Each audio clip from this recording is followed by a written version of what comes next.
Right, so we've got Robbie Fulks next.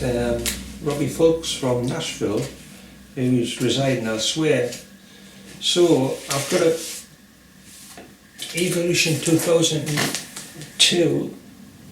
Got a programme with a young Robbie Fulks on there, but I think we had Robbie on before that at Live Theatre. Anyway, he was on Bloodshot Records, and kind of at the time when we first started putting stuff like that on in the late 90s and that, he was a big, quite alternative country star really. Loads of songs that people can relate to. I think in Rock Bottom, Population 1 and stuff like that. And yeah, we've been lucky enough to have him play 2 or 3 times since. So I've got a programme obviously in 2002 when Robbie played, but this is the thing we had on at the programme schedule we had on autumn 2002 was Odetta, which still probably my favourite gig ever.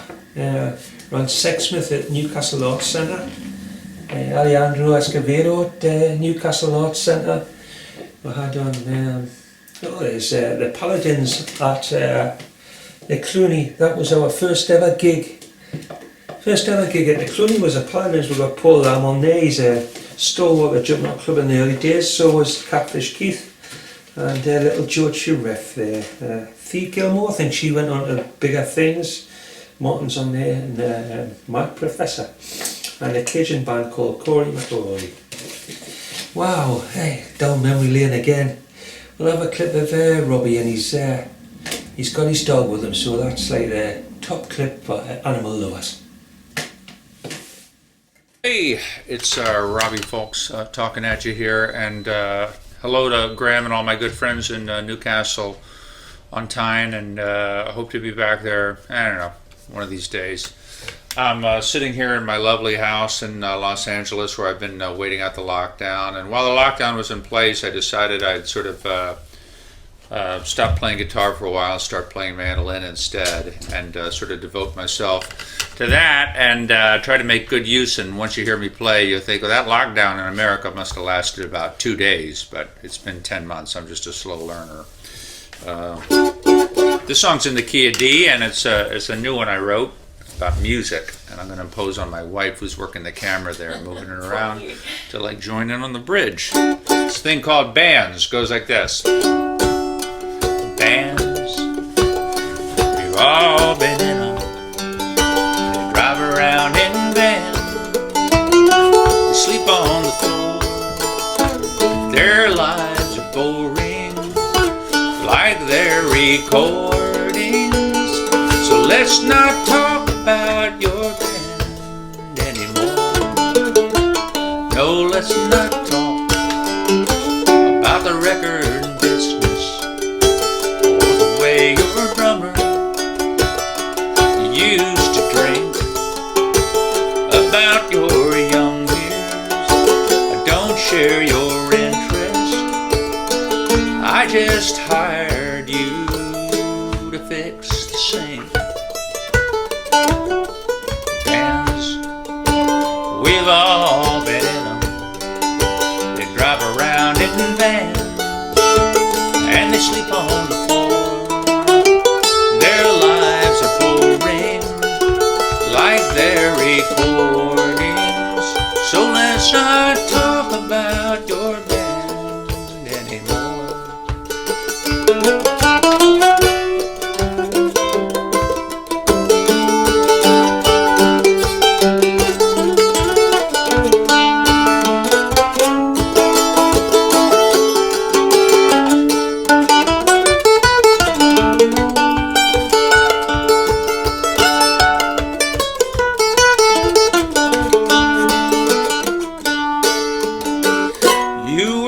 Darlings of the English press, who cares? Your fan base was biggest in the Midwest, who cares? My brother served in both the Iraq wars, his stories are tired. some, but they're twice as good as yours. So let's focus, if we can, on the plumbing, because plumbing is a boon to humankind. But 5 years of cheap motels and drunken drumming, well, that's an everyday mistake to leave behind. Bands, we've all been in them. Sing along. They drive around in vans, sleep on the floor, sleep on the floor. Their lives are boring, like their recordings. So let's not talk about your band anymore. No, let's not talk about your band anymore. That's an A model Gibson mandolin I bought in New York City a couple years ago, and like I say, finally tried to acclimate myself to. And Graham asked me to say something or other about, the series, the place, about working with him for you guys in England over the years, which I think has been close to 20 years.